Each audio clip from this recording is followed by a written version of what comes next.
Hello, everybody, and welcome to episode number 8 of the LineTime Sports UFC show. This is LineTime Rick at LineTime Rick on X, joined by my good friend the Hammer at LineTime Hammer on X. And as always, remember to follow LineTime Sports at LineTime Sports on X. This week, we're going to be talking about the UFC Fight Night in Sao Paulo, Brazil. We're going to go over the entire main card and a couple of the prelims that we like. We'll go over our favorite picks, both mine and the Hammers. We're going to talk about a cause that's very near and dear to us over at LineTime Sports, and we're also going to talk about the Fury versus Ngannou boxing match that happened this weekend. So, starting us off, we're going to get right into the main event this weekend. Number 9, Jailton Almeida, and number 10, Derek Lewis in the heavyweight division. Jailton Almeida is coming in at minus 45. Honestly, might be closer to minus 500, and Derek Lewis is plus 370. This fight was supposed to be Jailton Almeida versus Curtis Blades. Curtis Blades had to withdraw. Derek Lewis stepped in because he's always game. Jailton Almeida is coming off a round one submission win over Jair Rosenstruck, and Derek Lewis is coming off that round one flying knee knockout over Marcus Rogerio de Lima. It's an interesting fight. Obviously, Jailton Almeida has a lot of helium behind him. He's quick rising in that heavyweight division. He's an interesting fighter. He's a threat to, honestly, the whole entire heavyweight division. I was really looking forward to this fight. If it was going to be Jailton versus Curtis Blades, it was going to be wrestler versus wrestler. Jailton's real first test on the ground, but Mhm. instead he's going to be coming against Derek Lewis, who we know the knockout artist, has the most knockouts in the UFC in UFC history. It's interesting. I think that Jailton definitely deserves the minus 500, but if anybody's able to knock out anybody, it is Derek Lewis.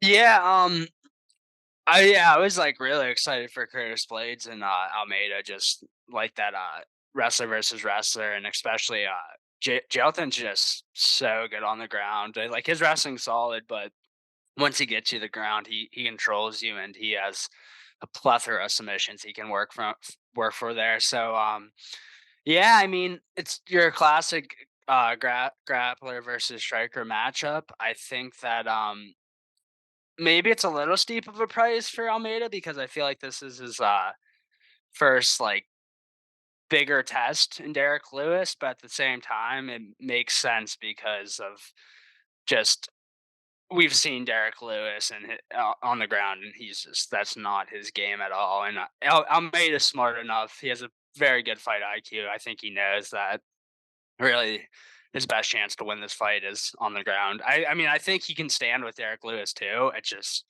when you have that high fight IQ, I think you're not gonna you're not gonna try to stand with him if you can take him to the ground and finish him that way. So I mean, I don't think you bet this fight either way, to be honest. I think this is one you just kind of look for being a fun fight. And I mean, if anything, I'd probably take Derek Lewis just because of the odds, but like I think he's probably gonna get submitted there pretty quickly. If I'm being Yeah, honest. and I slightly mentioned that flying knee knockout that he had against Rogerio de Lima, and, afterwards, Rogerio de Lima said that all of his teeth were loose and how life was a living hell, how it really Yeah, messed him up. he couldn't like eat. He said for like a few days and shit. So it would be interesting if Jailton were to kinda shoot a takedown in the first couple of seconds and Yeah, he hit it, but, like, I think Jailton's a little smarter than that, and he's more than capable on the feet. Maybe not against a guy like Derek Lewis, but he can hold his own against some of these guys. yeah, You kinda knew with Rogerio de Lima that his only route was gonna be on the ground, and I think Lewis knew that too, so he had that game plan going in.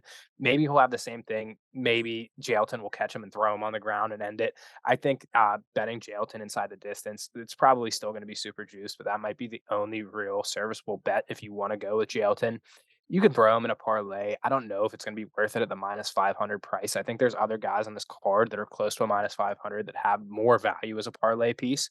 yeah, Um, yeah, I think you're right with the fact that it's just gonna be a fight to watch. Hopefully, I mean, I think a lot of us UFC fans in general are Derek Lewis fans. We've been watching him for so long, and we've been watching him knock people out for so long. So it would be interesting to see him go on another title run, but I don't know. I think Jailton, like I said, he's got a lot of helium behind him, and I think that he is making his case to be a title contender in the very near future.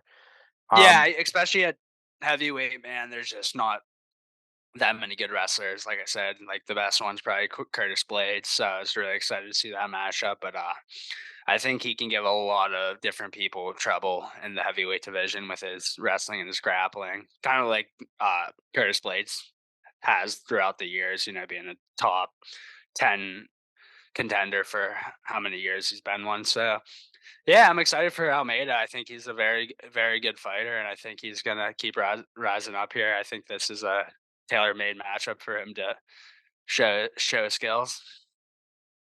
Rick, Jailton is -125 to win by submission, plus 165 by KO. The over/under is 1.5 rounds. The under is -330. What is he to win? Yeah. What is he to win by submission in the first round? Just curious to see what value they gave you there. He is plus 100. Yeah, Wow. that's crazy. I So that's mean, probably your bet. I mean, just take it by submission because yeah, there is a chance that Lewis survives out of that first round. Not a great chance, as the books are trying to tell you, because it's only yeah, -125 by sub and plus 100 in the first. I think that that's probably going to be your bet if you really want to go that route. I don't think Jailton's going to knock him out, although if he feels confident to stand on the feet with him, that's a bad game plan, yeah, especially since his camp was preparing for a guy like Curtis Blade, so he was ready to wrestle. You would think. yeah. Um, I That do was like definitely that in the game plan. that Definitely minus in the game plan. 125 by sub, I like that, and I Well, do it's yeah, minus 125. Yep. I and I think you think said plus 125 earlier. Yeah, but yeah, is it minus 125 by sub, and then you're saying plus 100 plus to 100 in win? the first. That's insane to me. Like, but like, there's no reason to take the plus 100 in the first because I could easily see him getting out, Derek Lewis getting out of the first round and getting like a quick sub in the second. Yeah, the But value's just not there with that plus 100 when they're giving you nah, minus 125 for the full fight, but I think we're in a weird scenario too, where if Jailton does win, we're gonna see the Curtis Blades fight rebooked. I think that yeah, is, like that was the test to give Jailton regardless. It's a shame that Curtis had to step out, but I just think no matter what, we're gonna see that fight happen, and that's gonna be the real test for him. I think that he's fought the guys like Derek Lewis already. I think that he knows how to deal with that. Going into the co-main event, it's a welterweight bout between Gabriel Bonfim at -625 and Nicholas Dalby at +455. This is the first Bonfim brother to fight on this card. We'll get into hmm his brother down here in a little bit. Gabriel Bonfim, he's 15-0. He's coming off of a round one submission win over Trevin Giles. Nicholas Dalby is coming off of that decision win over Muslim Salikov. Good win. But I think it's rightful that Gabriel Bonfim is -625. I think that this is a pretty good matchup for him, dude. He's relentless. Although Nicholas Dalby is 5-1 in the UFC, he's nobody to laugh at. There's a big age difference. I think that Nicholas Dalby's 38 and Gabriel Bonfim is 26. Gabriel Bonfim, again, a lot of helium behind him, up and coming guy. He's dangerous everywhere. Yeah, I mean, Dalby's pretty good, honestly, but there's like some fights I watch him and I'm like, damn, like he's looking really good. Then there's other fights, he doesn't have it that night. That's like a lot of fighters in the UFC. Obviously, you're not gonna have your best every fight, but I mean, 5-1 in the UFC, even in some fights that I didn't think he looked the best in. Um, yeah, he's a good fighter. He's a stand-up fighter primarily. Bonfim definitely has some good stand-up, but he he definitely could take you to the ground as well. So I don't know. I mean, I don't think he should be that big of a favorite if I'm going to be honest. Like, I definitely think there's some value on Dalby. I don't know if I'm going to bet him or anything, but like, I wouldn't be putting Bonfim in a parlay at -600. Like, he's undefeated. He's very good, but he hasn't fought that high of opponent. Like Trevin Giles is his best win in the UFC at least, and Trevin Giles is fine. He's a solid fighter, but I mean, he's nothing crazy good. So I think that that's a little skewed. Just him being 15-0 or whatever his record is. I think the Yeah, and I books think might the be books trying to take that be. into consideration too. They see the 15-0 and they Yeah, think, well, I could put this guy at this price and people will put him in a parlay. yeah, But I think that you're right. I think that that's a little too high to trust him. I think the pick is going to be Gabriel Bonfim. I think that he yeah. will win. I just don't want to pay the price of admission at -625. Uh, Going to the next fight, we got another heavyweight, number 15, Rodrigo Nascimento, -192, and he's going up against Dontel Mays at +160. This is actually a rematch. I think they fought back in 2021, if I'm not mistaken, and Nascimento won that one with a round two submission. I kind of see more of the same. Nascimento's last fight, he's coming off a decision win over Ayer Latifi, and Dontel Mays is coming off a round two knockout win over Andre Arlovsky. That fight was a little weird because I think I had Andrei Arlovsky to win in that fight. I think I had his money line, and I think he Mhm. was winning until he got knocked out, and that's what Don'Tale Mayes kinda is. He reminds me of a, Costco version of Derek Lewis, whereas he's got power and he can knock out a lot of these guys, but he's definitely not on the level of Derek Lewis. In a lot of his fights, especially his wins, you see him as like he's kind of losing round by round, and then he'll hit somebody with a big shot and he'll knock him out. That could happen in this fight. I don't really see that happening. I think Nascimento is going to be able to get him on the ground and finish him there again. Yeah, Dontel Mays, like he's impressed me in some of his fights for sure. But the thing about him is he has gas tank issues, and then he doesn't have the best wrestling, and he doesn't really have the best fight IQ either. And like when he does get taken down, a lot of times he like tries submissions, like he'll like roll for like heel hooks and shit, which you don't really see from heavyweights too often. But it kind of gets him in trouble because he doesn't really get that many subs with it or anything. He just kind of goes for it, and then like I feel like he kind of accepts the position after that. I, that's what I'm saying when I say he doesn't have the best fight IQ, and then he has definitely gas tank issues. So someone against Nascimento, like if he's gonna get taken down, like he's got to work to get back up to the feet. Like he's probably not gonna get him in any subs or anything like that. So I don't know. I think that one's. I honestly kind of like that to go the distance. To be honest, like I feel like they'd give us good odds. Do you have odds on that, Oscar? It is over 1.5. Over is minus 215. Under plus 165. Ah, so So they're yeah, juicing that over.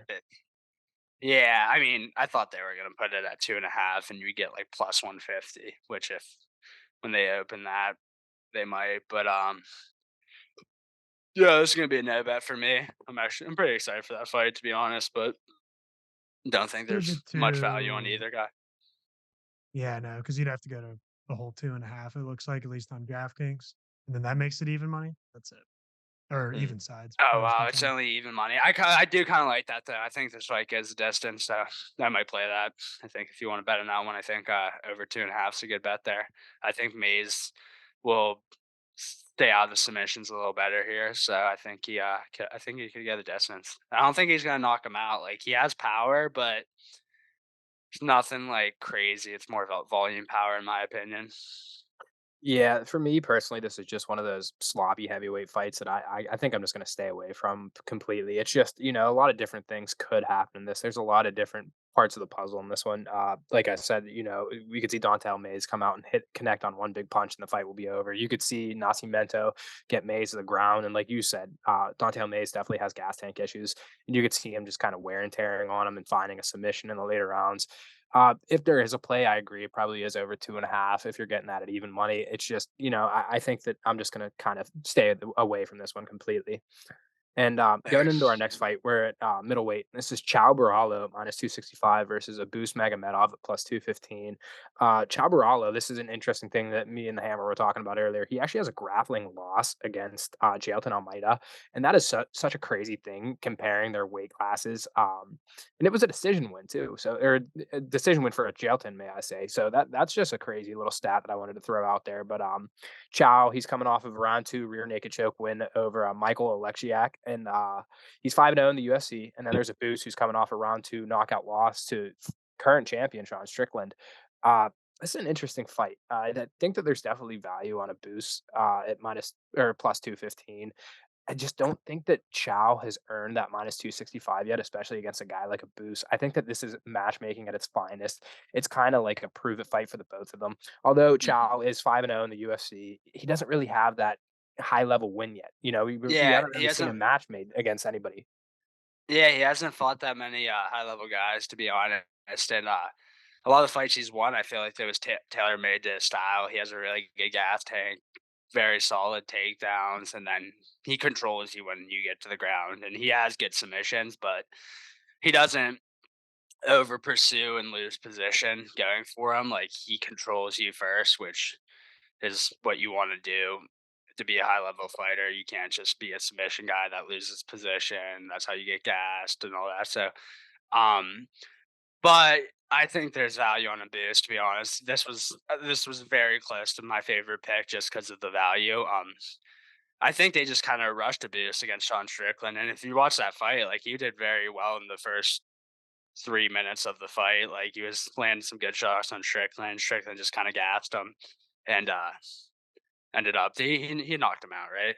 Or Did. TKO. Yeah, so he just kind of gassed him. But yeah, we'll talk about it more later. But yeah, I think there is value on Abuse. I'm not gonna make it my favorite pick, but it was very close to my favorite pick, if I'm gonna be honest. So I'm probably gonna still bet Abuse, but Yeah, and I think that people are very quick to say, a boost got fraud checked, or a boost got proven that he was a fraud because he lost to Sean Strickland, and that's like a really good loss to have, especially when we yeah, saw Sean beat Israel for the championship. Um, I really do like that value at plus 215. And Chow, I mean, as good as Chow is, and I know that I said it briefly at the beginning, this is in Sao Paulo, Brazil. So it's going to be a home field advantage for Chow. But I like the spot for a boost. I think it's a good comeback spot. And then this next fight, it's another middleweight fight. We got Rodolfo Vieira minus 106 versus Armin Petrosian at minus 120. Vieira, he's coming off a round two arm triangle win over Cody Brundage. And Armin Petrosian is coming off of a decision win against Christian Leroy Duncan.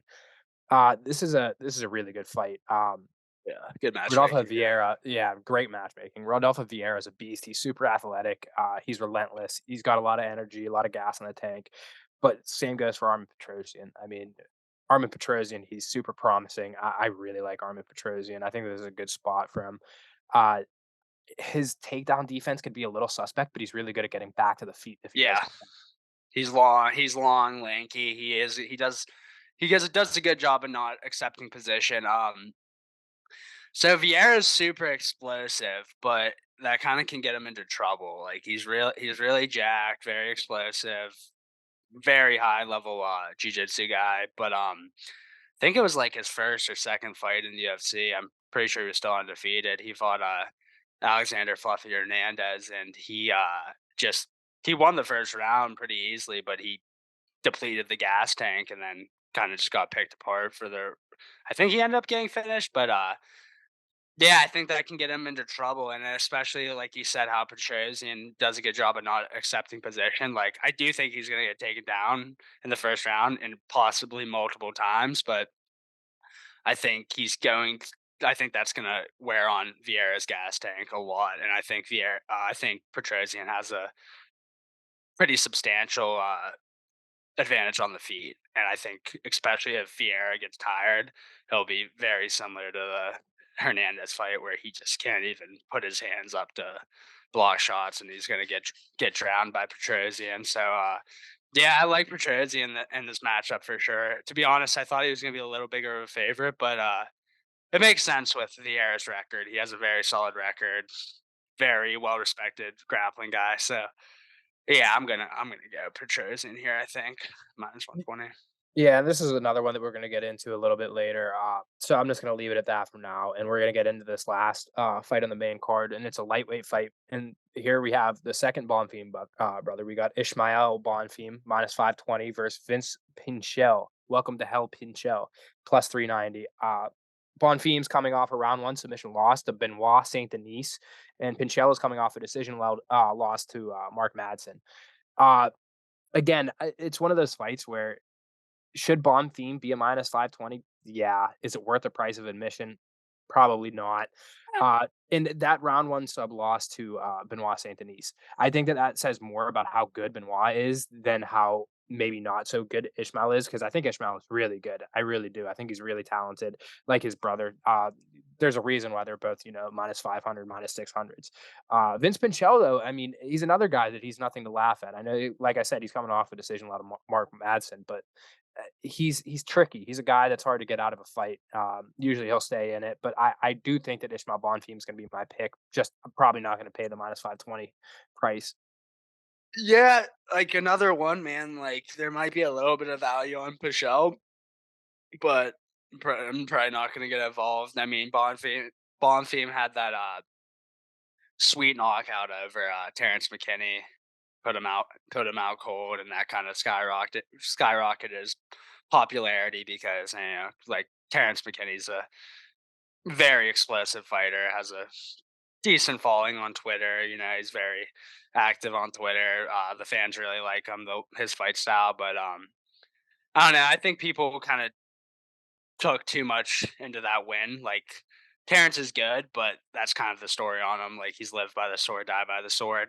If he doesn't get you out of there quickly, he makes mistakes and he looks for that knockout. And I think that if it was more like Terrence was getting so frustrated because Bonfim was just outboxing him pretty heavily, and he like kind of just wanted to make something happen and ran into that. I think it was a kick, but I can't remember exactly how he knocked him out. But yeah, I think this was one I'm not getting involved. I don't think anyone should bet Bonfim at minus 500 because I think that line is inflated, but I do think he probably wins the fight. Yeah, I agree. Maybe a Bonfim brother parlay if you really like that. I mean, but that's just more for fun than anything. I don't think the value's super there. Nah. I do think that both of them will probably win, but it's just they're a little too juiced for me. And that's going to do it for the main card. We're going to get into the prelims here. Just a couple of the fights that we really like. First one being in the lightweight division. It's Elves Brenner minus 155 versus Esteban Ribovitz at plus 150. Brenner's coming off a round three knockout win over Guram, and Ribovitz is It's coming off of a Della. decision win over Kemwella Kirk. This is a good fight. I think the odds are about right where they should be. Els Brenner was a massive underdog against Guram. Uh, Guram's really good. I Guram is was really good. That fight was insane, bro. Brenner fights out of the same gym that Charles Oliveira does. Very similar fighter and just like how much will they have to win the fight. Like Brenner was almost finished multiple times in that fight. He was had a huge cut on his head. His literally his whole hair was just red because of how much he was bleeding, and he just has a great gas tank, and he ended up just kind of drowning Guram in that last round. Like he was down 2 rounds to 0, and then just like showed so much heart and got the win. And I think Guram's really good. I think Guram fought Gamrot in one of their first fights together, and I thought Guram honestly won the fight. I think it might have been a split decision or 29-28, but like Guram showed me a lot. So Brenner's definitely good. I don't know if I'm gonna get involved in this fight at like minus one. Like if he was like a pick 'em or plus money, I'd probably get involved. But I'm probably gonna stay away from this one. And I think that it would have been a pick 'em if it wasn't for that win over Guram. I think Hmm. that in and of itself is making him a higher favorite, and especially in the eyes of the bookmakers. I think that they said, if he can beat a guy like Guram, he could probably beat a guy like Esteban Ribovitz. But I kind of like the value here on Ribovitz. Yeah, I at a plus 130, I think that he has the capabilities to kind of take him down and drown him a little bit. And like you said, the one of the best things of Els Brenner was the fact that he stayed in that fight with Guram and he kind of outpaced him into yeah, that third round where he was able to knock him out. But I think that his ground game could be a little susceptible. I think that we saw that in the Guram fight a little bit yeah, too. for sure. So I definitely think that Esteban could be a good value pick at plus 130. I don't know if I'm going to play it myself personally, but I do like it. And that's going to lead us into another fight. And I'm kind of surprised that this fight isn't on the main card. It's a welterweight bout between number 15 ranked Renat Fakhretdinov coming into minus 360. He's fighting Alizi Zaleski dos Santos at a plus Mhm. 285. Renat is coming off of that round one submission win over Kevin Lee that kind of forced Kevin Lee into retirement. And Yeah, Zaleski's coming off of a split decision win over Abubakar Nurmagomedov. So both of these guys are coming off good wins. Renat obviously minus 360, and that's for good reason. I think that this might be my favorite parlay piece. If you're going to pick one of the bigger odds on guys to win in a parlay, I think it's going to be Renat. He's just so good, man. He's so good everywhere. Like, and we saw in that fight against Kevin Lee, and we know Kevin Lee is really good at that ground game. He has amazing ground game, if anything else. Renat just kind of picked him apart. I mean, kind of dismantled him. I think that there's a lot of hype behind him. I think that we're going to see Renat in a lot of big fights going forward, and I think that this is just going to be kind of another day at the office for him.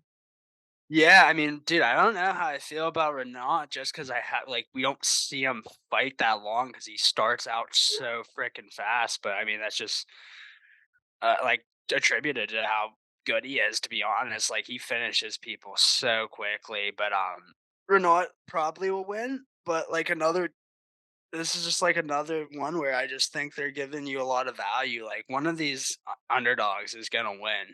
You know, one of these pretty big underdogs, whether it be whatever or not, who's like almost 3 to 1. One of the Bonfim brothers, whoever they're fighting. Like I just think there is value on some of these underdogs. I'm not saying they're all gonna win, but yeah, you hit one of those and you're probably gonna profit a little bit if you're playing a bunch of underdogs. So and Dos Santos is good, man. He's been around the block for a while. Um, yeah, I mean, doesn't really interest me either way, to be honest. Like, I think this card's very tough to bet because of how big some of these favorites are. And I mean, if you take some underdogs, you're probably gonna profit a little bit because it's MMA, man, and anything can happen. I do see a couple of these underdogs winning, but yeah, it should be a good fight. I mean, I'm excited. I would just want to see Renault fight more. So I'm hoping this goes like 3 rounds. See if he has a really good gas tank and all that. See how much of a title contender he can be. But I mean, right now he looks amazing. Yeah, and I think that, that's kind of one way to put it is this card is honestly pretty difficult to bet, just because of the Very. inflated odds on a lot of these guys. So, if you wanna touch a lot of this stuff, you're probably gonna have to get technical with it, go over under rounds, go by finish, by decision, whatever you end up liking. I do think that this is one of the ones that I think Renault gets it inside the distance. I kinda like it from the finish it in the first because, as you said, he starts off so quick, he comes out So shot out of a fast, bro. cannon, he searched for that TKO, KO, submission, whatever it is, he wants to finish the fight quick. So I think that if you can get Renat to win in the first, it's probably going to be similar to what Jailton is plus 100 in that ballpark. Um, Yeah. I do like that. I do like that bet. And then, It's not up yet. But the over under is 2.5 and the under is minus 105. It's not crazy to be interesting. honest. I mean, I think that is just shit. Like, Kevin Lee was a great fighter, but I think everyone knows he was past his prime. He's came off multiple surgeries and stuff. So I think this is a pretty big step up in opponent for him. And I think that also is kind of telling. But I mean, if you like Renault to get it done early, because he's done it multiple times, you're going to get very good odds if that's the over under on the rounds. Probably like you're probably going to probably going to get like, say, to win in the first round, probably plus 200 at least, plus 300 around there. So, I mean, it's whatever you like. But just to your point about betting this card, yeah, I think you gotta look for total rounds, whether it's under or over. Like, it's just this is. I don't think this is a card you parlay a bunch of favorites together because I think one of them will screw you. So Yeah, I agree. And we're gonna go into the last fight that we're gonna talk about on these prelims. And just to say real quick, outside of these fights that we're talking about, there's a couple more good prelims. Mark Takasi's on here, Angela Overkill Hill's on here. So there's a couple good prelims scattered throughout. We're just talking about these three real quick. The last one we're gonna talk about is this light heavyweight matchup against Vitor Petrino coming in at minus 218. He's going up against Modestas Bukauskas at a plus 180. Vitor Petrino undefeated. He's 9-0. He's coming off of a round three arm triangle win against Marcin Prachnio, and Bukowskis is coming off of a decision win against Zach Pauga. This is the line is about right. Obviously, Petrino 9-0 undefeated. The odds are going to favor towards him, but I think Modestas Bukauskas is always a tough fight. He always gives people problems, but I think that Petrino probably gets it done. He's a little bit stronger. I feel like he has a little bit better of a gas tank. Petrino's good. He's is he a contender series guy? If I'm not He is. mistaken. Yeah. So, but Bukowskis has been around the block. I mean, we all know him from having that. Was he the one? Oh no, or no, he was the one that tore his knee against what Khalil Roundtree, where he did that John Jones kick and his knee just completely collapsed. So that was pretty crazy. He's coming off that. But he's fought since, and he looks pretty solid. The thing about Bukowski sometimes he does his output isn't there. He kind of sits back and loses that way. So it should be interesting, especially if Bukowskis can get out of the first round. A guy like Petrino being so jacked and maybe not knowing too much about his gas tank just because he finished his fight so early. Yeah, I mean, I don't have a lean either way in this one, man. I think this is just a good fight for both fighters. I think Bukowskis is a UFC vet, and if Petrino can get it done early, they're gonna try to push the kid. He's 9-0 contender series guy. They love pushing these contender series guys, so should be interesting. Yeah, I like this fight. I think that it's going to be a fun fight to watch. And again, like we were saying, if you want to throw a dart at Modestas at plus 180, it's some decent value. But it's just a lot of these guys, you're not getting them anywhere near pick them. So you're going to have to get creative on this card. Yeah, So I think we're going to take a quick little break here, and then we're going to come back and we're going to talk about the Hammer and I's favorite picks and a couple more things. Okay, welcome back, and we're going to get into the Hammer and I's favorite picks of the week. And I'm going to start off with mine, and that's just going to be Armin Petrosian money line at minus 120. It isn't the greatest of odds. It isn't super juice. It isn't a plus money. It's right there. It basically a pick 'em. Maybe it will go down to the closer to fight night if you guys want to shop around, or if you guys want to wait to put it in to see where that line gets to. I do feel pretty confident that Armin Petrosian gets it done. As we were saying, Rodolfo Vieira is good. He's a really good grappler. I'm pretty sure he's won a couple grappling world titles in the past. I think that Armin Petrosian is a little bit too much for him. Honestly, I think that Armin Petrosian, his last loss is against Chao Barallo, interestingly enough, via decision. And I do like that too. I do like Armin Petrosian to win by decision. I feel pretty confident that he gets this one done. yeah, I like that pick. I was pretty close to. I honestly was thinking about us just doubling down on this and putting 2 units on Petrosian because I do like it, but I'm just getting a little bit more value here. I think I really like the Barallo and a boost fight to go over 2.5 rounds at plus 120 on DraftKings. If you look like I was saying with Barallo, like he's very good. He does have a decent amount of finishes, but I mean, in his last what 4 fights, I think it's 2-2 in terms of decisions and then finishes. And like when he has a step up an opponent, like he fought Makid Muradov, who I think is a pretty good fighter. He's more of a stand-up fighter, but that went to decision, and then also his win over Petrosian, that also went to decision. And like I was saying, he's very smart with controlling you. Like if a boost doesn't give him stuff, I think it's gonna be one of those fights where like if a boost does lose, I do not see him getting finished. I think he is going to lose a decision if anything. And if a boost wins, I think I think he has a decent chance to knock him out or finish him. But at the same time, like Barallo, if he gets stunned on the feet, man, he's gonna go back to his bread and butter and try to take you down and control you. Yeah, I think this is actually very good value at plus 120. And then we were talking about it in some of our previous bets. Like sometimes the books see a lot of finishes on both guys' records, and they set these rounds like that where you're getting plus money on it to go for 2.5 rounds or 3 rounds. And what bet did you have? It was Kevin Holland and I'm blanking on his name, but JDM. JDM, Jack Della. JDM to go over rounds and you got plus money there. I think this is very similar where both fighters do have a lot of finishes on the record, but it's a step up in opponent for both fighters. I think it's going to be a very competitive fight. And I think both fighters can have their moments, and I really like the plus 120 here, so that's going to be my favorite bet of the evening. Just wanted to say for Rick's bet, it's actually minus 110 on both sides for Petrosian. So Oh yeah, I forgot to say that. I saw it on DraftKings. So yeah, if you're gonna bet it, I'd go over to DraftKings. Always try to line shop, but yeah, like whatever we give the bet out at is we're gonna try to find the best lines for you guys. So yeah, minus 110 over at DraftKings. So I think that's worth it.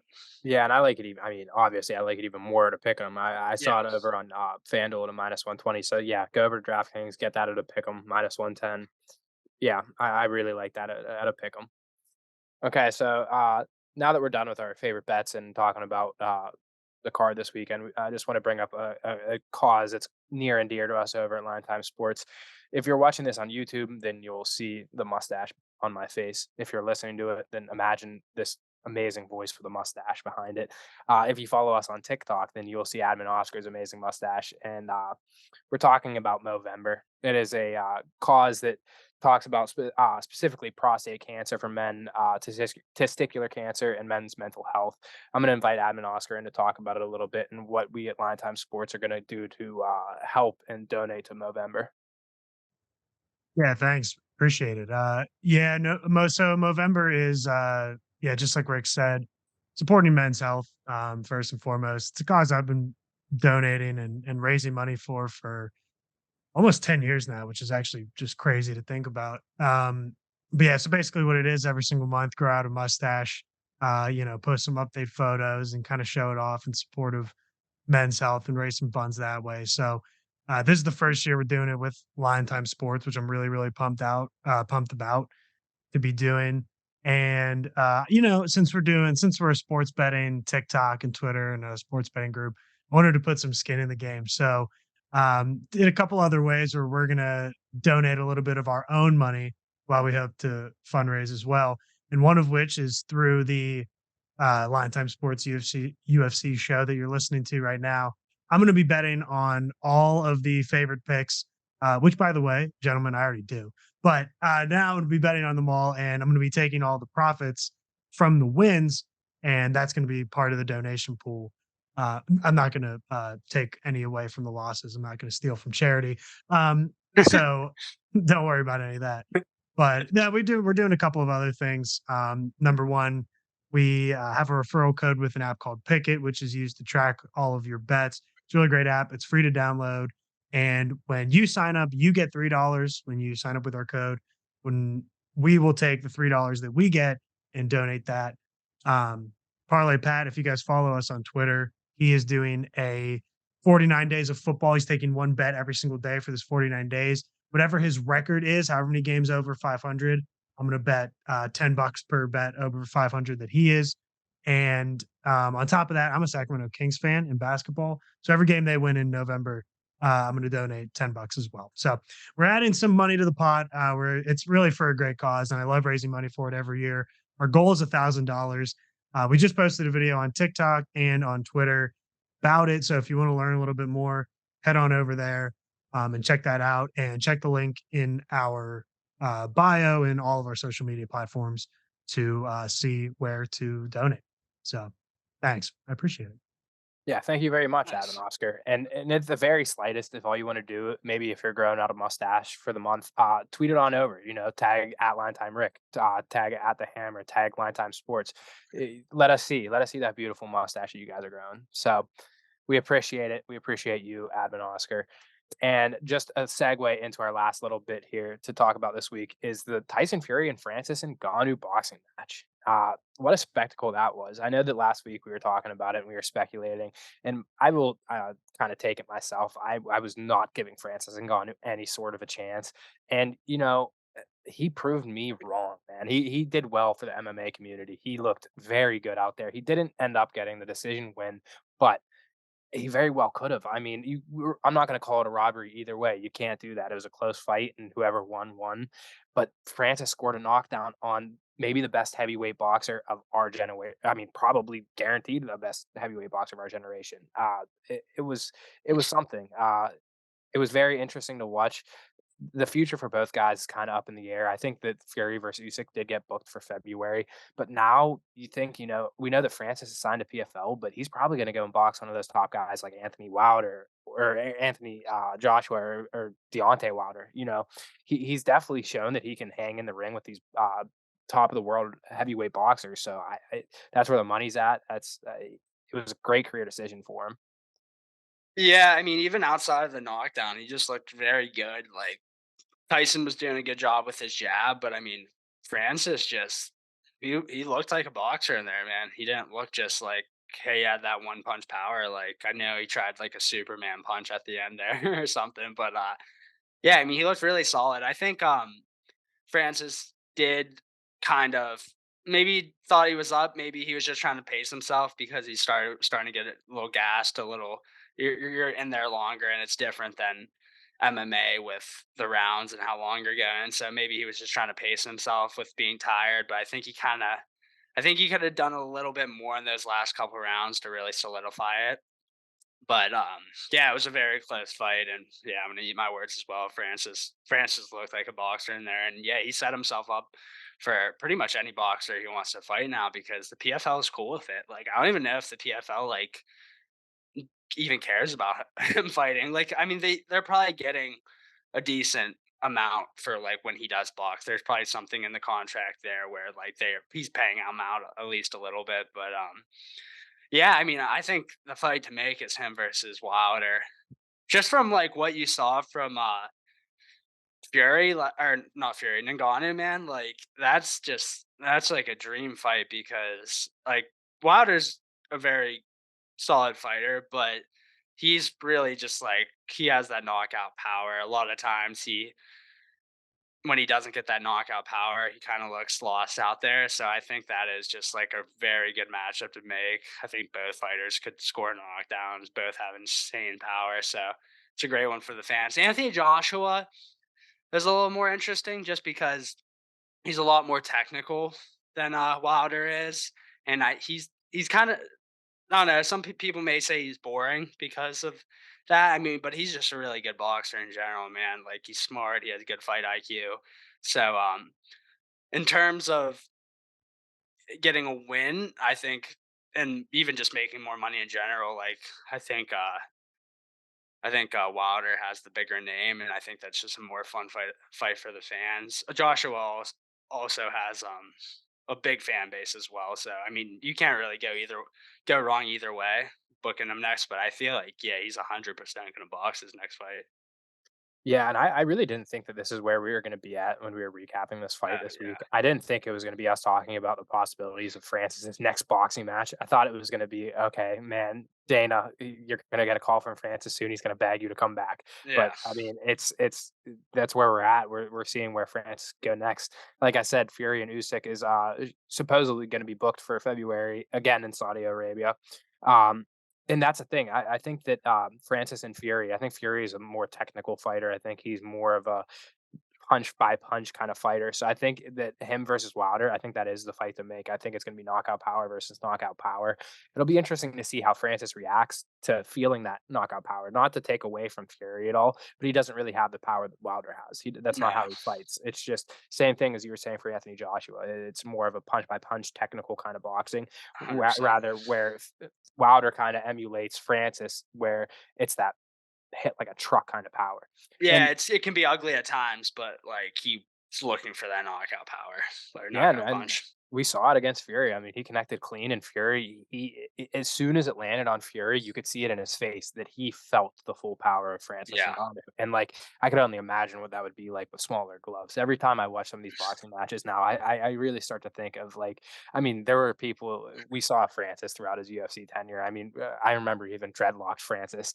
When he hit people with those 4 ounce gloves, I don't know how they continued to say, I would like to fight again. I mean, his power is unreal. He might have the most power of any combat sports athlete I've ever seen.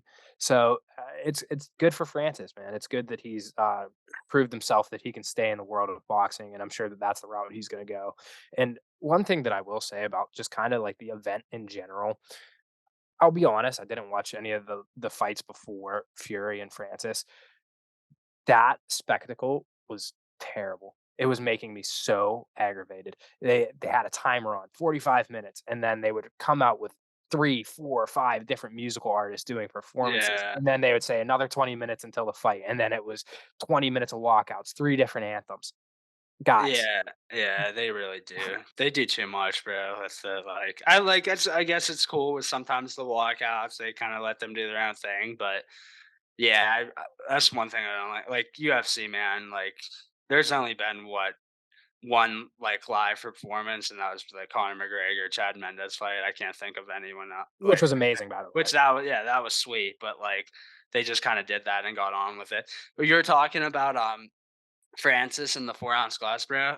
It's insane that there was talks of him going to bare knuckle boxing. Like that literally would have if that happened, that should be illegal, bro.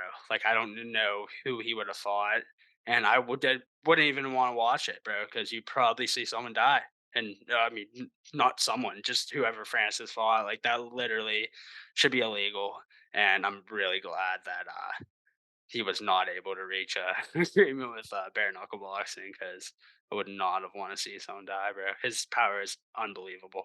I Yeah, can't I even think bare believe in. knuckle was sanctioned murder for Yeah, Francis. I can't even believe like in MMA, like he hasn't knocked like everyone out with that kind of power. Like it makes sense though because like early in his career, like his MMA or his wrestling and jujitsu wasn't the best, but like once he got that figured out, like he saw it in the Stipe fight, bro. Like his power is just unbelievable. But yeah, hats off to Francis, bro. Like he lost technically, but I mean he won the night, 100%. Like to come in there after first fight and almost beat a dominant heavyweight champion, like all the props to him. How do you guys think Dana feels right now, right before Uh, he leaves I was gonna UFC say that and it's like talk of the town? he's definitely so pissed. He was downplaying the fight. Like he's like, this isn't McGregor Mayweather. And like when he said that, it was more like the star power, I think, between the two. Like I don't even know if he was talking about like the competitiveness. Like I don't think Dana really thought McGregor had the chance, but he saw the money signs there to promote that fight and be a part of it. But dude, Dana is probably literally punching air right now. So pissed off that Francis looked that good. Like, I mean, but like, I guess the thing is too, like, it kind of just made sense on both sides for them to part ways. Like, I know the UFC tried to sign him multiples at different times. Like, they were on the phone with Hunter and Sean Shelby and Dana multiple times. But yeah, I mean, Francis just had a lot of demands, and the UFC didn't want to meet him, which you can't really blame them. But it's sucks because they did lose a superstar in Francis Ngannou. That's for sure. Yeah, you knew Dana was seething with rage watching that, and we all know he was watching it for sure. Hundred I think percent. that because we saw it when Connor went over and fought Floyd, that Dana was his right-hand man. I mean, he was right there through it all. He made some money from that. He made good money through that. I think that that's probably in a dream scenario, that's what Dana probably would wanna do with Francis, but like you were saying, he had so many demands. I think that he was saying, like, he wanted 8,000,000 a fight for a 3-fight schedule from Dana, and that's just not how Dana rules. You know, maybe it is the right thing to do. Maybe that is like what Francis is worth or was worth even before. I mean, he's worth more now after that boxing match. We all know that. But Dana doesn't really take those criticisms and those Well, demands from people and give them uh, to him. well, like even Francis was on the MMA hour after, and like Ariel asked him about some of the demands, and like yeah, like what you said is one of them. But I'm pretty sure he wanted long term health care for like every fighter on the UFC roster. Which like Yeah. I'm not saying they shouldn't. They definitely should. But like Dana's not going to sit there and let one fighter tell him that he has to give long term health care to every fighter on the UFC roster. Like so he did have some pretty hefty demands. And I'm not saying like I think fighters should have long term health care, but I can see why that didn't happen with the demands that Francis made. Like I can see why they didn't get a deal done. Yeah, he was definitely picking an unwinnable fight with Dana. I mean, we all knew that going into it. Good on Mhm. Francis to stand on his shield and truly walk away. I mean, in the end of the day, Dana's going to make his money, and he has a roster full of talent, and we're going to see more talent added from what we were talking about last week with Bellator getting bought out. Uh, that's the thing is Francis went his route, and he's going to make a lot of money, and Dana's still going to make a lot of money. I think good on Francis for staying true to his word. He showed the Yeah. world that he knew that he had confidence in himself, and it would pay off. Uh, Good for him. And yeah, I mean, Dana definitely was not happy watching that, though. I mean, we know. Nah. Dana is definitely really salty about how that ended up, but hey man, what are you gonna do? Yeah, so that's going to do it for this week's episode of the Line Time Sports UFC show. Tune in next week. We're going to recap what happened this week. We're going to talk about how our picks did. And then after that, we're going to have the lead up to UFC 295 with Alex Pereira versus Yuri Prochazka, Tom Aspinall versus Sergey Pavlovich. It's a big, big, big week of fights next week. So make sure to stay tuned. Make sure to tune in for that one for sure. And we'll have some good insight for that card. So thank you, Hammer. Thank you, Oscar. remember, guys, if you'd like to support Movember, check out LineTime Sports on whatever your preferred social media platform is. We'll have links in the bios, and you'll be able to follow that way. And if you'd like to tweet us pictures of your beautiful mustaches, please do so and tag all three of us. So thank you everybody for listening. We'll see you guys next week. Yeah, good stuff, brother. Let's go 2-0 this week and get back in the win column. Yes, sir. Good stuff.